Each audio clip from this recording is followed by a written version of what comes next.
Excuse me, आप ऐसे कूड़ा नहीं फेंक सकते यहाँ पे। तुमसे मतलब है तभी मैं आपसे कह रही हूँ। अगर आपको कूड़ा फेंकना है तो आगे डस्टबिन है, आप वहाँ फेंक दीजिए। ओ हेलो, तुम कौन होती हो मुझे ये सब बताने वाली? देखिए, मैं जो कोई भी हूँ, लेकिन आपको कोई अधिकार नहीं है कि आप मेरे से इस तरह से बदतमीजी से बात करेंगी। बदतमीजी? बदतमीजी अभी मैंने की ही कहाँ है? ये सारा एरिया देख रही हो ना, ये सारा मेरा है। मेरी मर्जी, मैं कहीं भी फेंकूं। और मेरे पापा ना इस एरिया के पुलिस ऑफिसर हैं। 2 मिनट लगेंगे तुम्हें अंदर करवाने में।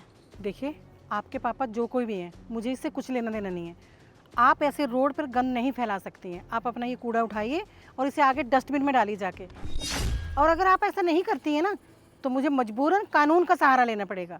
मुझे लगता है तुम मुझे जानती नहीं हो। मेरे पापा ना पुलिस में हैं और उन्होंने पता नहीं कितने लोगों को जेल में डाल दिया। बेगुनाह थे वो सारे के सारे, वो भी इसलिए क्योंकि मेरे पापा को प्रमोशन चाहिए था। और तुम क्या ही चीज़ हो, ये सारा एरिया ना मेरे पापा के अंडर में आता है। 2 मिनट के अंदर तुम्हें अंदर करवा सकती हूँ। लगता है आप लोगों को कानून के साथ खेलने में मज़ा आता है। हाँ तो ये कोई पहली बार नहीं है। आज से पहले ही मैं 4-5 बार ये कर चुकी हूँ और आज तक मेरा कोई कुछ नहीं उखाड़ पाया है। तो तू किस खेत की मूली है? देखिए, मैं आपसे लास्ट टाइम बोल रही हूँ, ये कूड़ा यहाँ से उठाइए और आगे डस्टबिन में डालिए, वरना आपके लिए अच्छा नहीं होगा। क्या मेरे लिए अच्छा नहीं होगा? अरे तुम कर क्या लोगी? तुम गांव की गवार मेरा कुछ नहीं उखाड़ सकती, समझी ना? चुपचाप यहाँ से चले जाओ, मुझसे ज़्यादा बहस मत करो। हनी चले। लो, अब तो मेरे हस्बैंड भी आ गए और मेरे हस्बैंड ना गवर्नमेंट ऑफिसर बनने वाले हैं बहुत जल्दी। अरे मैम, आप यहाँ पे? तुषार, तुम पागल हो गए हो क्या? इस गवार को मैम क्यों बोल रहे हो? हनी, किस तरीके से बात कर रही हो तुम इनसे? अरे तुम्हें पता भी है ये कौन है? ये यहाँ की आईएएस ऑफिसर है और बहुत ईमानदार भी हैं। और तुम कैसे बात कर रही हो इनसे? सारे एटिकेट्स भूल गई हो क्या? I am so sorry ma'am. Ma'am, मुझे पता नहीं था कि आप आईएएस ऑफिसर हैं। अगर पता होता तो मैं आपके साथ कभी भी बदतमीजी नहीं करती। I am so sorry. और रही बात इस कचरे की, मैं इसे अभी उठा देती हूँ, लेकिन प्लीज़ आप मुझे माफ़ कर दो। अभी तक तो आप इतने कॉन्फिडेंस के साथ कह रही थी कि इस कूड़े को आप नहीं उठाएंगी, अब अचानक से क्या हो गया?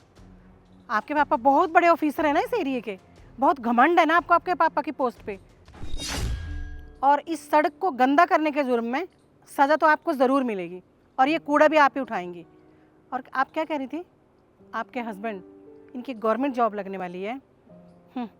अब नहीं लगेगी तो इनका ज्वाइनिंग लेटर मैं आज ही कैंसिल करवाऊंगी, तभी आप लोगों को समझ में आएगा कि आप लोगों ने कितनी बड़ी गलती की है।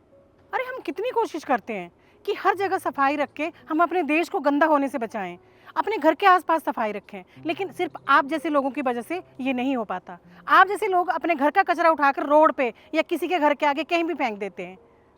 लेकिन अब ना आप घर पे बैठ के सोचना कि आपने कितनी बड़ी गलती की है।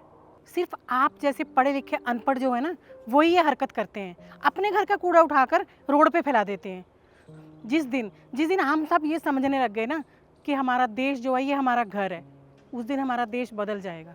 मैम, आई एम सॉरी, ये गलती तो मेरी है ना। आप मेरे हस्बैंड को इसकी सज़ा मत दीजिए प्लीज़। ये तो आपको ये सब करने से पहले सोचना चाहिए था। मैंने कितनी बार आपको आराम से बोला कि कूड़ा उठा के आगे डाल दीजिए, पर आपने तो सुना ही नहीं। अब कुछ नहीं हो सकता, मैं जाते ही लेटर इशू करवा दूंगी, आके कलेक्ट कर लेना और फाइन भी भर देना, और फिर घर बैठकर सोचना आराम से कि क्या किया आप लोगों ने।